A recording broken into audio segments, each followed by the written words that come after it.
सब्जी ले आए सब्जी। आलू मुरई बैगन ले आए हो। सब्जी। भाई रुका, मुरई कैसे बा हो?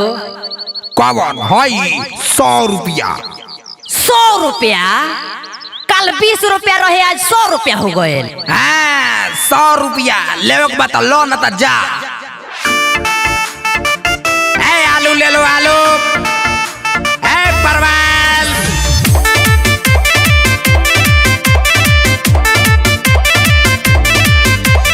Music by Abdul Rahman. 100 के टमाटरवा 100 रुपया बरावा रावा हो। 100 से तनिका नीचे मुरई गाजरावा हो। 100 के टमाटरवा 100 रुपया बरावा रावा हो। 100 से तनिका नीचे मुरई गाजरावा हो। किया बस बाजी के रेट भइल हाई महंगाई। अरे माई रे माई, पला गेल बने में 2 किसिम भेटाई महंगाई। अरे माई रे माई। बाप रे, रुका ना, आलूवा कैसे बा? 80 रुपया किलो।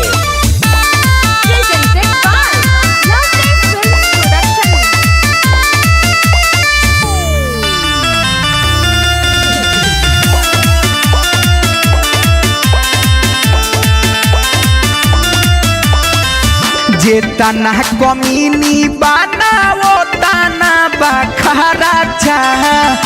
महंगा भइल बाटे होरी होर मारा छा। बाप रे, यो जुलूम हो गइल बा। जेतना कमीनी बनाओ तना बखरा चा। महंगा भइल बाटे हरियर मरचा।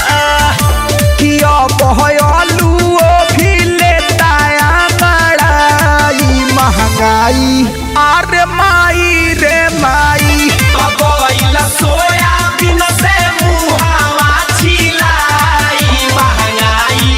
अरे माई रे माई। बैले बुदाता नूने लोटी पतिन की कती। सही कहलियो। Music by Abdul Rahman. माड़ भात खाके मौगी भइल मोरा नाराज हो। 500 पसेरी मिलताटे पियाज हो। 500 ना 600। माड़ भात खाके मौगी भइल मोर नाराज हो। 500 पसेरी मिलता के पियाज हो। सुनाय अभिषेक अमित हम बताई महंगाई। अरे माई रे माई, बनाई बगली में बाटे एक पाई महंगाई। अरे माई रे माई। बगली में बना एक पाई तारा मुरैया चाहिए बाप।